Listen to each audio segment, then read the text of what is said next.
Okay, so this is going to be the second video in our series that's covering the Great Commission. Or, as we talked about last week, as some people refer to it, the Great Omission. And this week we're going to delve into whether or not there is a command to go. How do we, or how should we, read this verse in Matthew 28:19?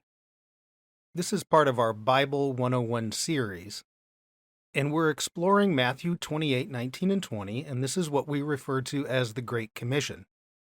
And what I'm trying to do through this series, by going deep into these two verses, is to give you a new perspective on what Jesus is telling us, and then what the disciples end up doing. And then what I want to do is to be able to provide the fullest argument that we can for the many aspects of what's going on in this commission. And this is a commission to make disciples. And so what we find, often these details are argued out piecemeal. So you might see somebody argue about where the command is, make that argument, where the command is in the verse. And then the next person might talk about baptizing. And the next person might talk about what disciples are. But I think these are all deeply connected. And for us to fully understand what is being said here, what Jesus is asking us or commanding us to do, we need to put them together, line them up. Because when we line them up properly, we're going to see something different about what we should be doing, making disciples. And then we have to consider what kind of impact that would have on the world if we had disciples of Jesus rather than just converts. Now, all of this is highly detailed. It sometimes gets tedious, but it's very important if you're going to make an argument for reading this differently, because so many people are going to need to hear more than just a few little details. So make sure you download the handouts that we're providing, because a lot of this argument, it's not always easy to articulate. Download the handouts. They go along with the videos. You can take your own notes, and that will really help you then to solidify within your own being what Jesus is telling us to do. So the first thing we're going to do is just a quick review from last week, part 1. Now, if you didn't see part 1, I would recommend going back and watching that. But for those of you who did, we're just going to do a quick refresher. We introduced last week the exploration of Matthew 28:19 and 20, and that the suggestion that these verses are often read incorrectly, and then that misreading of the text, well, it causes us to deviate from what Jesus actually wants us to do. So it's important that we make sure that we're reading the verse correctly. And so even if we're able to translate the Greek into an appropriate English word, then we have to look at what happens to our emphasis when we're reading. What if our emphasis gets misplaced? What if we have the proper English word, but in our minds we're reading it, right? If we overemphasize the word go, and we minimize the command to make disciples, then we're going to end up doing something that's not as effective as what Jesus wants us to do. Now, this has been the criticism by many scholars. So those scholars who refer to this as the Great Omission. And I mentioned last week, there's an excellent book by the late Dallas Willard, and it's appropriately titled The Great Omission. And his critique is that the church has engaged in the going, right? We're going out, we're going to make converts to Christianity and members of the church, but what the church is failing to do is actually make disciples of Jesus. And that is the ultimate goal. And you can see this. You can see this in our modern church services. This has been so overemphasized, this idea of going, right? Elevating the command to go. This has become so normalized that we have entire sermon series that you'll see in churches called Go. So here's an example of one. Therefore, go. Following the voice of God. You have this one. Go. It's God's call for ordinary people. Now, is that the call? Okay. And then this one, this is the most blatant of all. Go, our Great Commission. Now that, I'm sorry, is incorrect. Going is not the Great Commission, but that's how many people think of it. And if week after week you saw this sermon series title, what would you assume the Great Commission is all about? And you can see that for many Christians, it's very easy to understand that if you ask them, what's the Great Commission, the answer has the main emphasis of going and very little, if any, on making disciples. Sometimes we skip right over the disciple making and we go on to the baptizing because we're familiar with that sacrament of baptism. And this is particularly true in the Western Church, but especially here in the United States, where I'm speaking from. Okay, so last week we talked about then, there are 4 verbs in the verse, 3 of which are in participle form. So we have therefore go, we have make disciples, we have baptizing, and we have teaching. And we noted last week that the main verb is the imperative. Imperative means command. And what's the command? To make disciples. So make disciples is the imperative. That's the main verb of the sentence, which means that the other verbs that are in participle form are supporting the main verb. So we could diagram it like this. How do we make disciples? Particularly the baptizing and the teaching. These are ongoing actions in support of making a disciple. What do you have to do to make a disciple? Not a convert, a disciple. And so when we have somebody who says, I want to be a disciple of Jesus, which means you want to become just like Jesus, then we have to baptize continuously, or maybe a better English word, and I'll argue for, is immerse. We immerse an individual in the ways of God, the Father, the Son, the Holy Spirit, the church, the community, all of that. All of life is immersed.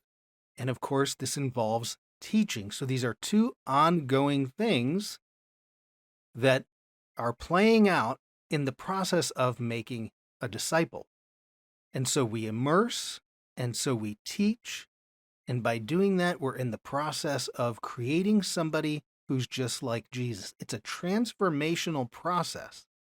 And God willing, I'll show you when we talk about baptism, it's a process that cannot be undone. That's the idea. You're so thoroughly changed that it's not going to be undone. Okay? Now, and what we talked about last week was, then this all comes down to this. How do you read it? Right? We have our English translation, but the idea is, how do we read the text? What's the voice in our head saying? How do we understand what the verse is telling us to do? And it's just not that simple as translating one Greek word into English after another, and that it automatically tells us what to do. It doesn't. And so we talked about last week this process of translation. We start with the Greek text. We have to then translate this into English, but oddly enough, translation also involves some level of interpretation, meaning where does this word fall in the sentence, grammar and syntax. We also always have in mind what the meaning is and what's our conceptual framework. And so it's hard for people, if you haven't done any study of translation, people often think it's simply take the Greek word, put it right into English. That's all you have to do. But that's not it, because you have to create a sentence and you have in your mind what the meaning is, and you have a conceptual framework. And all of these are happening at the same time. Now, throughout church history, as we have gone through this process with the Greek text of the New Testament or the Hebrew of the Old Testament, what we often leave out, or what the church has traditionally left out, is the Hebrew mind. What was the original context? What's the mind behind these actions, these words? And it's a Hebrew mindset. There's a Hebrew mind behind the text. And when we do that, we start to get closer to what the original meaning was. What did Jesus mean? And so all of this is happening all at the same time in order to come up with a verse that we see in English in our Bible. And Bible translators, they have their own biases and blind spots and everything else. They can often translate a verse based on their conceptual framework. You change the conceptual framework, you change the way you read the verse. And so this is the importance of doing a very deliberate study of the text. Not just hearing a sermon on Sunday, but a deliberate study. When you do a deliberate study, you always see things you didn't see before. You always learn the nuances of the verse, of what the context is going around it. And so therefore, if you change that the conceptual framework based on the original context, you'll often change the meaning of the verse because you read it differently. And that's the importance of doing a study like this. Okay, so what this comes down to is if we go back to Matthew 28, 19, and 20, and we ask, what's the command? What is Jesus commanding us to do? And then how do we read it? How do we hear it in our mind? And so we have the words therefore and go, and there's nothing wrong with those. Translating the Greek from therefore go, followed by make disciples. The distortion comes in is when we take this go and we emphasize it to where the go drowns out the making of disciples. That's the problem. It's not simply the translation, it's the reading it and where our emphasis goes. Okay? And so what should be happening is instead of the go, it should be make. And this gets into how do you read it? How do you look at the text? Where do you place your emphasis? What's the most important thing? And so this is what we're going to do today. As we go through this, I'll show you some other examples in Matthew that'll help you then when you get to this sentence in Matthew 28:19, how to read it, okay? So last week I gave you this list of topics. I'm going to add one this week. We briefly went over the history of the phrase, the Great Commission. So we know that verse as the Great Commission, but that's relatively new within Christianity. We talked both last week and this week. Where's the command? What's the imperative in the verse? And the imperative is to make a disciple. That's going to lead us next week, disciple versus convert. What do you mean by disciple? What did Jesus and Paul and the other disciples conceive of when they hear the word disciple? What was a first century Jewish disciple that's different than a convert? And particularly, we're going to ask, what does it mean to be a disciple of Jesus rather than a convert to Christianity? Okay? Now, in doing that, we're going to look at baptizing. And that, as I mentioned, is an ongoing process. What does that mean? And I think, and you can say, look, baptizing, that's a proper translation. It's not that it's an incorrect translation. It's what does baptizing mean? How do you conceive of that word? And can it be used for something else? The answer is, of course, is yes. And so in this case, a better English word might be immersing, and we'll talk about that. Briefly, we'll look at into the name of. What does that mean? Into the name of. Some scholars translate that as into the reality of. What's the agent that we're being immersed into? The agent that causes the change is the Father, Son, the Holy Spirit. And we're immersed into that agent so that we come out a permanently changed individual on the other side. That's the transformation, to be just like Jesus. And the whole point then is not so that we can understand the right doctrine. It's about obedience so that our walk in the world is just like Jesus. So we have to understand what his teachings are, and then how do we apply those to our lives, not just doctrinal ideas. And we briefly talked about Mark 16. This is 9 to 20. This is what causes some confusion, because if you look at the video from last week, Mark 16:9-20, it's absent from early manuscripts, which means somebody added it later. So what you do is you get a little bit different flavor of the Great Commission, and that gets conflated with Matthew. Creates all kinds of confusion. And then the last piece that I'm going to add is I want you to see how this commissioning compares to other commissionings in the Bible. So we have commissionings throughout the Bible. Moses is commissioned, Joshua is commissioned, Gideon is commissioned, Isaiah is commissioned. God commissions people to go do something, and there are similarities in every commissioning, and you find that also in Matthew. So we'll do that. It really just helps you deepen what's going on here in Matthew 28, 19, and 20. Okay, so all of this leads us to this week's lesson. Did Jesus command us to go? How do we read the word go? Do we give it the full force of an imperative? So is it a command? Now, it can take on the characteristics of an imperative, but how much force do we give it then? How much emphasis do we place on it? Does it have the same force as making disciples? And really, as I mentioned earlier, it's a matter of emphasis, right? Is it possible that we can translate the word go without it overwhelming the command, make disciples? Okay?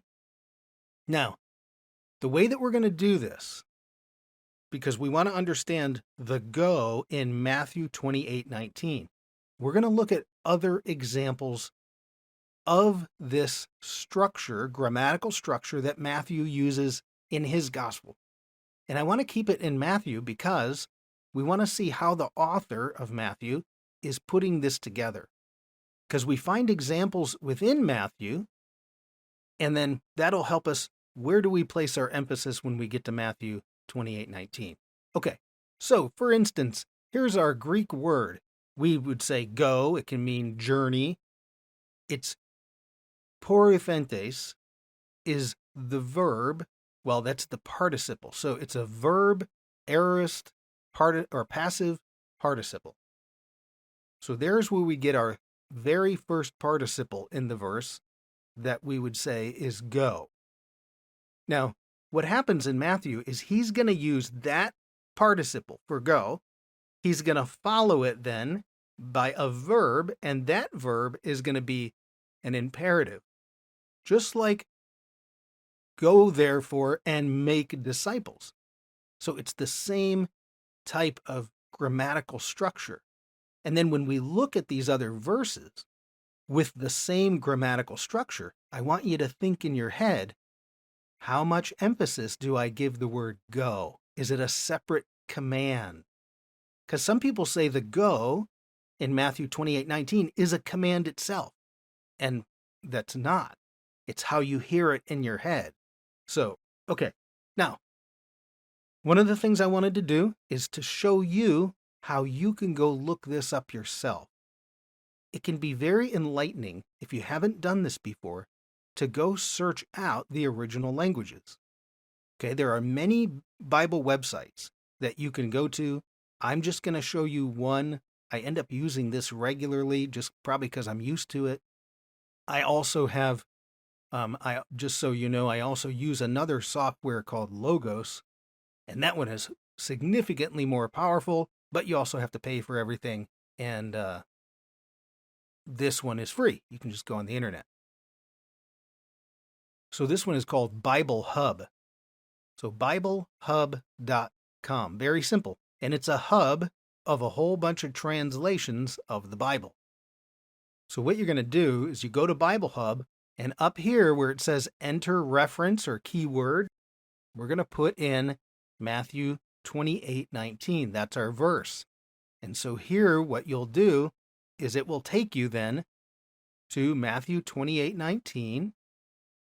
And the great thing about this website is it's going to show you about, I would say, 25 to 30 different translations of the same verse. This can be very helpful. You see how different groups of translators decided to bring the Greek into English. So for instance, right here at the top, what are we looking at? That's the New International Version. Therefore go and make disciples of all nations. Now, if you were to go down this page, then you could see here's the English Standard Version. You might say, well, let's compare that to a more literal, Berean literal translation. Of course, you could, if you want to put it into Old English, you could read the King James, or you could go to something similar to King James, but put into more modern English, the New American Standard Bible. So the point is, the first step is to read a group of translations, different translations, see where they vary. And that'll tell you whether there's a debate going on, whether people have disagreement on the Greek word or the structure of the sentence, or how should we translate this. Okay? Now, if we go back, you say, okay, we read through all of these, we read through those verses. Now, where is the Greek? Well, you go right up here. This is the New Testament, so it's going to say Greek. If you happen to be in the Old Testament, it'll say Hebrew. You click on that, and now it's going to open up a page, and it's going to show you the Greek words that are in the background behind our English. And so it's Matthew 28:19. The Greek word poreuthentes that we're interested in is right here. Okay, that's the participle for the verb to go or journey. Now, if we wanted to look at the underlying verb, what the participle is based off of, go right here. Just move over. You click on that, you'll see the underlying verb. But in this case, since it's in participle form, how do we know that? We go over here. Verb, aorist, passive participle. That's what the VAPP stands for. Okay? So this is how you can go in and figure out what the Greek is, at least see the Greek words. Now, to take it a step further, because what we want to do is search Matthew. Where is this word? Where do we find this word in Matthew? Or the rest of the New Testament, if you wanted to do that. So you click on that word. Now it's going to dig into every single time that word is used. So it's the verb, aorist, passive participle. And there's 15 occurrences, 7 of which happen in Matthew, including the Great Commission. So now you can go through and read the other 6 and say, how else can we understand this word, this Greek word, and how we understand the sentence? What is going on in the context of that? So let's start here. I'm going to show you this one. This is Matthew 2:8. Matthew 2:8 is in the very beginning of Matthew. This is King Herod and the wise men from the east. So the wise men show up and they say, hey, there's a king that was born. They figure out the king was supposed to be born in Bethlehem. And now Herod, of course, he's going to try to trick them. But Herod's going to say something to the wise men. And so now here's a comment from Matthew. And he sent them to Bethlehem. So that's Matthew adding in the context of what's happening. And then we would ask, well, how do we read this sentence, right? So it says go. Here's the go, and this is in participle form. That's the one we were just like in the Great Commission. Go and search, and that's the imperative, right? So the sentence is go and search. Go and search for what? For the young child. That's what he wants them to do.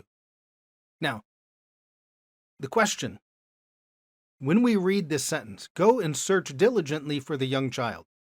When we read that, is Herod giving them a command to go?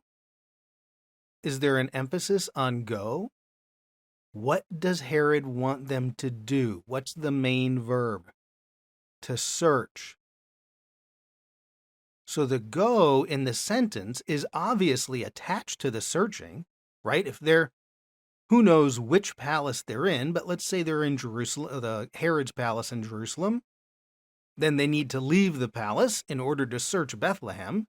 So it would make sense for him to say, go and search. but it's not a separate command. It's more like a figure of speech, right? I mean, like, if your child, let's say your child can't find their football jersey, right? It comes into the kitchen, Mom, I can't find the football jersey. And you're exasperated because this happens all the time. And you say, go check the laundry room. Now, are you giving them a separate command, go? No. In fact, what you want them to do is search the laundry room, right? But we say the word go. It at least takes on the form of an imperative, right? But you could just scream, search the laundry room. And you get the point across, because what you really want them to do is keep looking for their football jersey. This is what Herod wants to do.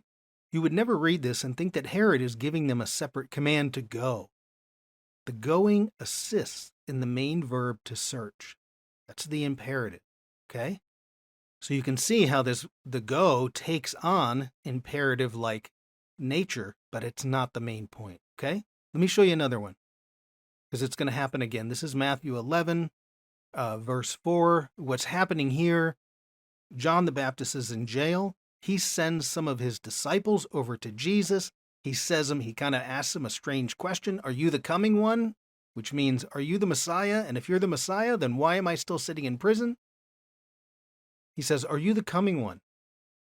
And how does Jesus respond? He says, go.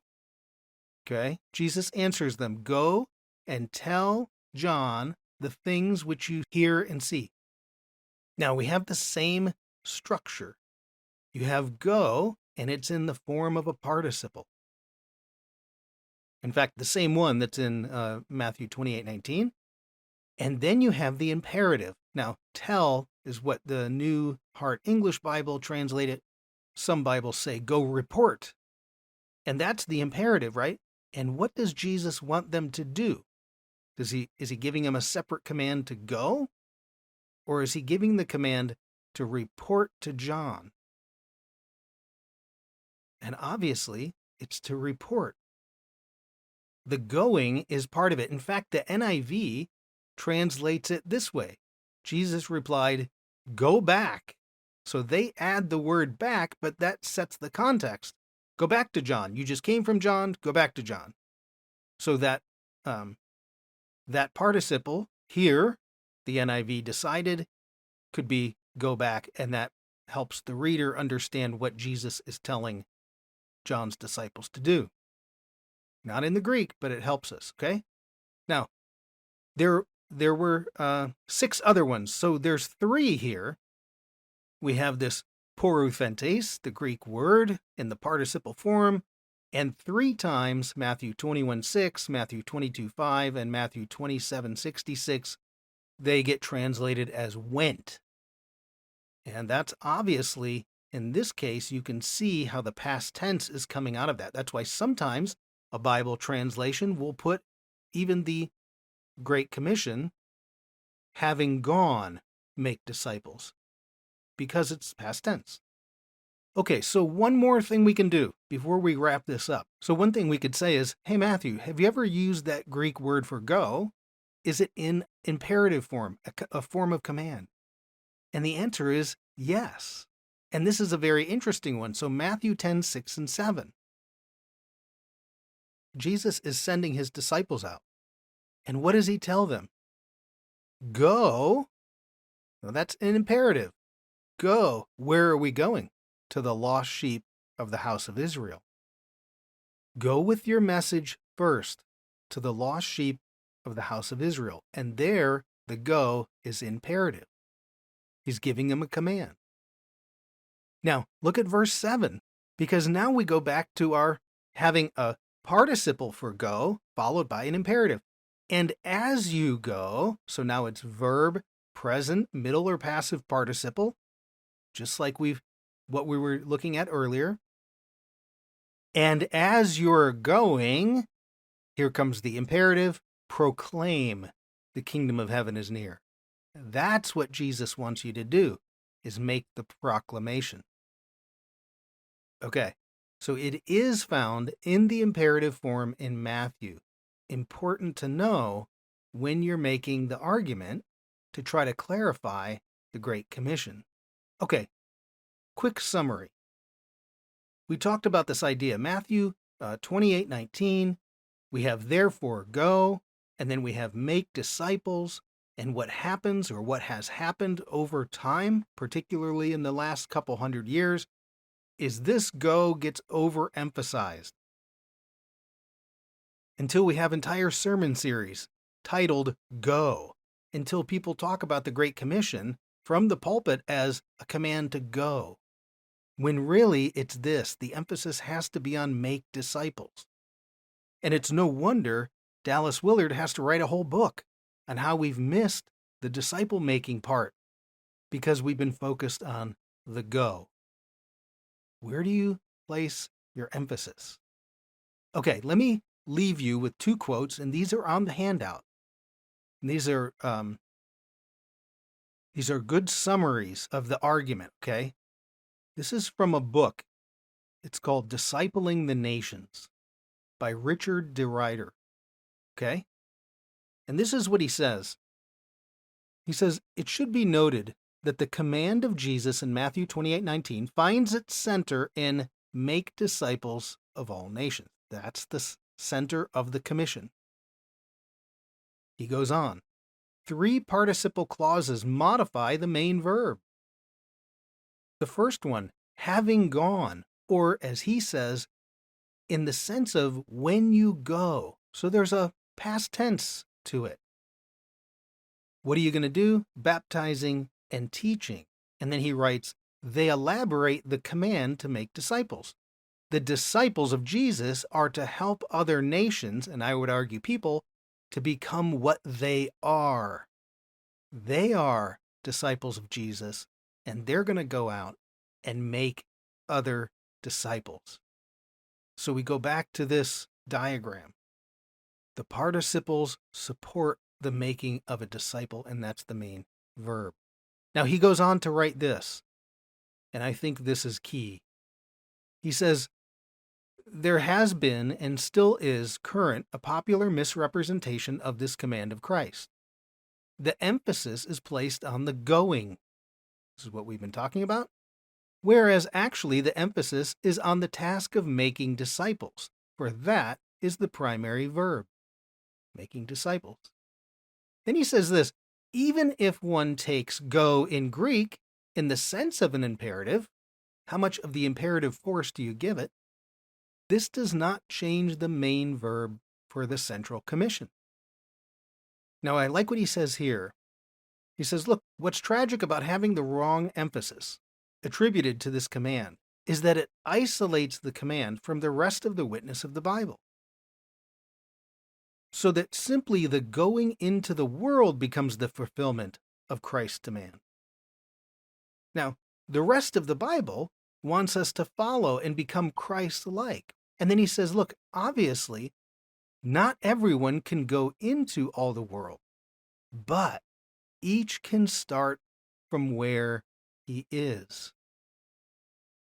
Because what if you can't go? What if you don't have the opportunity to go? And people think if I don't go, then I'm not fulfilling a command. But that's not true. You can, and this is the whole point, not everybody can go, but you know what everybody can do is be part of the process of making a disciple. Wherever you are, at any level. Now, you have to have been a disciple of Jesus yourself. You have to have gone down the path. You have to know how to lead somebody down that path. Not everybody can do that.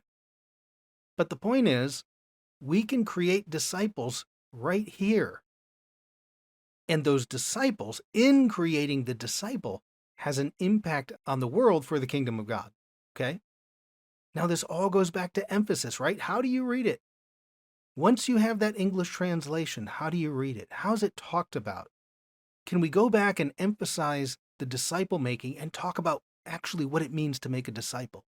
Okay? So last week I gave you, this is my version. I would say, therefore go from here and make disciples of people from all nations, because you disciple individuals that eventually make up the group that we would call a nation. make disciples of people from all nations. It's the 70 nations of the world that Israel was supposed to influence on behalf of God. That was their commissioning for Israel. Go be a light to the nations, the goyim. Okay? Now, what are we going to do? We're going to immerse them. Not just a one-time sacramental baptism. There's nothing wrong with that. I'm all in favor of doing that. But immersion is a much longer, sustained process. And what are we going to immerse them in? What's the agent of change? It's into the reality of the Father and the Son and the Holy Spirit. When we immerse them into the reality of God, and then we add to that the teaching them, now we get something that's transformational, the power to transform an individual in a way that they naturally obey everything that Jesus commanded. Okay? And then if you do this, that's how I would say that, meaning, look, if you don't go out and make disciples, then my Spirit is not really with you. But if you're in the process of making disciples, then I'm part of it, Jesus is saying. I'll be there until the end of the age. And when we get to the part about other Bible commissionings, check it out. Go read some of them.